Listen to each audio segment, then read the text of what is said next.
বেশ অনেকদিন পর সন্ধ্যাবেলায় জয়নুল আবেদীন পার্কে গিয়েছিলাম মনকে ভালো করার জন্য। কারণ আমার কাছে জয়নুল আবেদীন পার্ক মানেই একটা ভালোবাসা, একটা ভালো লাগার জায়গা। তো আজকে জয়নুল আবেদীন পার্কে কি কি করলাম আর কি কি খেলাম তাই বলবো এই ব্লগে।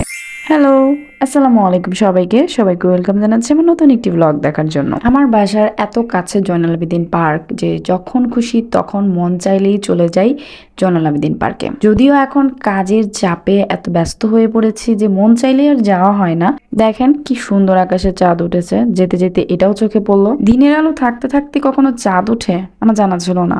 আসলে এটা চাঁদ না সূর্য তাই নিয়ে আমি কনফিউজড ছিলাম। যাই হোক, আমরা আজকে হেঁটে হেঁটে জয়নুল আবেদীন পার্কে যাচ্ছি। এটা আমাদের একটা প্ল্যান ছিল যে হেঁটেই যাব। আমরা যখন ঢুকতেছিলাম তখন মাগরিবের আজান দিচ্ছিল। আর বিকেল বলেন আর সন্ধ্যা বলেন জয়নুল আবেদীন পার্কে রাস্তার পাশে কিন্তু অনেক কিছু পাওয়া যায়। বিশেষ করে বাচ্চাদের এই খেলনাগুলো সবসময়ই পাওয়া যায়। একটু সামনে এগোতেই হঠাৎ করে চোখে পড়লো অনেক রকমের চকলেট নিয়ে একটা মামা বসছে। আর কি কি দেখেছি সেগুলো একটু পরে বলতেছি, তার আগে আপনাদের সাথে একটা রিভিউ শেয়ার করি। আমরা অনেকেই নাইট ক্রিমটা ব্যবহার করতে অনেক ভয় পাই, চিন্তায় থাকি যেটা আমাদের স্কিনের জন্য ভালো হবে কিনা। আপনাদের সেই চিন্তা দূর করতে আপনাদের মাঝে আমি নিয়ে এসেছি একদম original Philippine pearl collagen night cream, যেটা আপনারা পাবেন হেলথ গুড মাইমিসিং এই পেজে। ভিডিওতে আমি ওনাদের হোয়াটসঅ্যাপ নাম্বারটা অ্যাড করে দিয়েছি আর ক্যাপশনে আমি ওনাদের পেজ লিঙ্কটাও দিয়ে দিব। আমার পেজের নাম বলে যারা অর্ডার করবে তাদের জন্য থাকবে 10% ডিসকাউন্ট আর ময়মনসিংহের ভেতরে থাকবে একদম ফ্রি হোম ডেলিভারি। এই নাইট ক্রিমের সবচেয়ে ভালো দিক কি জানেন? এই নাইট ক্রিমে সিরাম এবং স্যাফরন দুটোর কার্যকারিতাই থাকবে। সো আপনাকে আলাদা করে কিন্তু কোনো স্যাফরন সোপ বা সিরাম ইউজ করতে হবে না। আর এই ক্রিমটার উপকারিতা সম্পর্কে কি বলবো, কি নেই এই ক্রিমে, আপনারা কিন্তু এই নাইট ক্রিমের নাম লিখে ইউটিউবে সার্চ দিলে এটা রিভিউ পেয়ে যাবেন। তো এত কার্যকারিতার সাথে সবচেয়ে বড় কার্যকারিতা হচ্ছে এটা মেস্তার দাগ দূর করে। সো দেরি না করে এখনই অর্ডার কনফার্ম করে ফেলেন। তো ভিডিওতে ফিরে আসি। এরপর হচ্ছে আমাদের চোখে কিছু ব্যাক কালেকশন পড়ে। এগুলো কিন্তু রাফ ইউজের জন্য খুবই ভালো আর মাত্র 150 টাকা করে এগুলো পাওয়া যাচ্ছিল। আর ছোট পার্সগুলো মাত্র 100 টাকা করে ছিল। কলেজ ভার্সিটিতে যারা হচ্ছে রেগুলার যাওয়া আসা করে তাদের জন্য এই ব্যাগগুলো পারফেক্ট হতে পারে, কারণ বেশ বড় সাইজের ছিল এগুলো। একটু সামনে এগোতে হঠাৎ করে এই জিনিসগুলো চোখে পড়লো। আমি জানি না এগুলোর নাম আপনারা কে কি ভাবে বলেন। এগুলো আমরা ছোটবেলায় বলতাম যে হাতে আলতার মতো বা মেহেদির মতো ছাপ দেওয়া। বিশ্বাস করবেন কিনা জানি না, ছোটবেলায় কোনো মেলাতে গেলে এই জিনিসগুলো আমি কখনোই মিস করতাম না। তো আমার ছোট বোন হচ্ছে এক হাতে একটা ছাপ নিয়ে নিয়েছিল।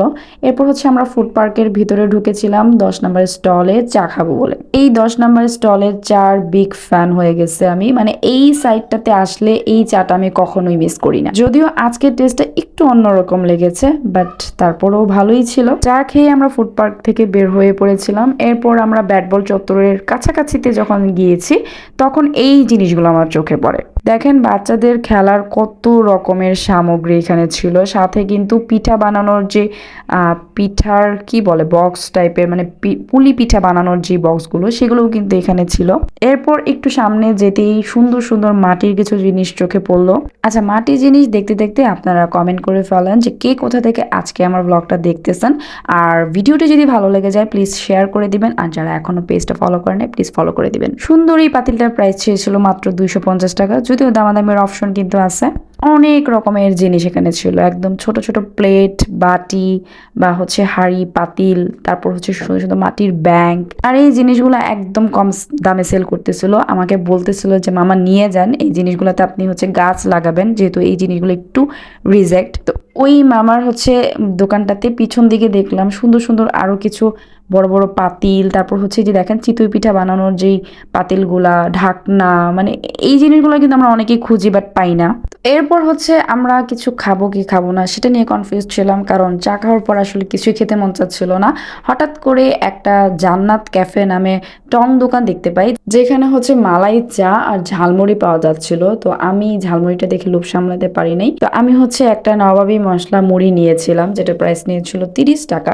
মাত্র 30 টাকায় এত পরিমাণে হচ্ছে ঝালমুড়িটা দিয়েছিল যে আমরা দুইজন খেয়ে শেষ করতে পারি নাই। উনি দেখলাম মোটামুটি হাইজেন মেনটেন করেই হচ্ছে ঝালমুড়িটা বানিয়েছে, এটাও দেখতে ভালো লাগছিল। আর এটা খেতেও এক কথায় অসাধারণ, এত ভালো লাগছিল। ঝালমুড়ি এই দোকানটার পাশেই দেখলাম একটা মামা সুন্দর সুন্দর এই ক্যানভাস গুলো সেল করতেছিল। আপনারা অনেকেই জিজ্ঞেস করছিলেন যে এই সুন্দর সুন্দর ক্যানভাস গুলো ময়মনসিংহে কোথায় পাওয়া যায়। আমি আসলে গাঙ্গিনাপাড়ের সাইডে দেখি নাই, তো পার্কে যেহেতু দেখলাম আপনাদেরকেও শেয়ার করে দিলাম। তো এই ছিল রাতে জয়নুল আবেদীন পার্কে আমার আনাগোনা বা বলতে পারেন ঘোরাফেরা। সো এখন হচ্ছে বাসার দিকে রওনা দিচ্ছি। এই ছিল আজকের ব্লগ। টাটা বাই বাই, আল্লাহ হাফিজ।